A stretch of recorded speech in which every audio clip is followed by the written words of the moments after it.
Congratulations! You have gotten your ducks in a row, and now it's time to figure out the exact steps on how to pull the trigger and offer on that dream home in Colorado.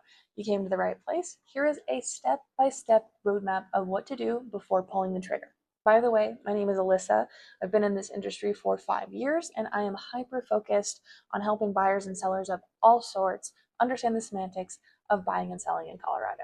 If that's something that you're interested in or you'd like to learn more, I would obviously love to connect with you through a call. You can book in the description below, or you can always just call this number.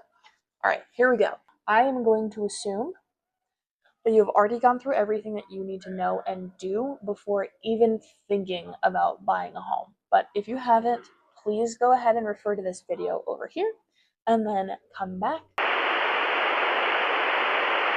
Once you have been at your job for 2 years, you have your credit in check, you have your down payment and your closing costs, and you kind of know where you want to start, or at least you're ready to start looking. Where do you even go?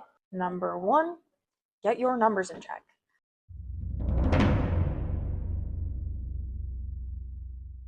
This is going to be very important.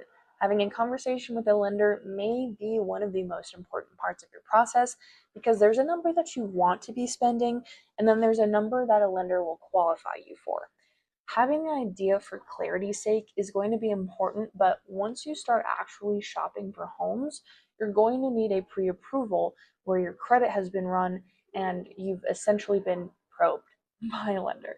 Number 2, find someone you jive with as a buyer's agent.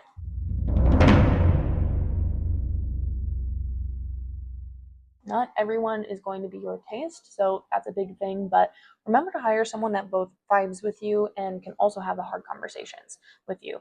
Be your therapist, and at the end of the day is not using you as a number just to get a sale. If I happen to match what you're looking for, we should definitely talk. Link to my calendar is in the description. So you're pre-approved, you have your agent, now we're going to start looking at homes.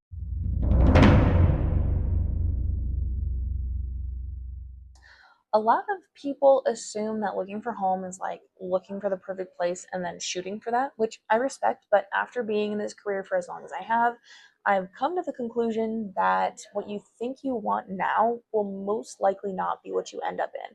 And that might sound kind of depressing, but you finding a home is like dating. It's a process of elimination, if you will. You find a location you like, but maybe you don't like the house. You find a perfect layout, but the location just doesn't work. You find the perfect location and the perfect layout, but then the price doesn't work out for you.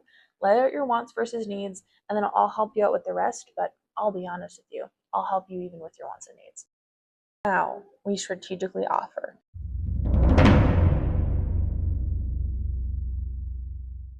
How your agent negotiates is going to depend on what type of market it is.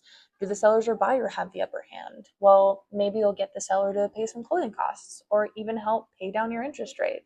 Well, maybe you'll have to come up with some additional money to cover an appraisal gap because you're in a competitive situation with other buyers. This is where you're going to start leaning more on your agent to be brutally honest about where you need to stand to win an offer.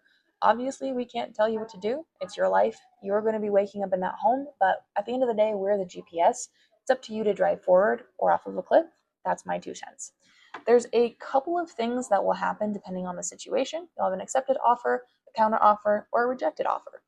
Get your accepted offer, then it's time to go under contract, review the contract one more time, and sign to have a mutual agreement to walk through the transaction between the seller and the buyer. Do your due diligence and actually close on the home. Booyah. Now, if you're stuck on any of these steps, have any additional questions, or just want more resources on where to go next, I have some additional videos that you can look at to keep it fresh.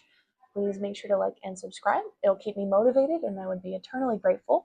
Or better yet, you can book a call directly in my description if you just want to chat. See you next time. Have a great rest of your day, Colorado.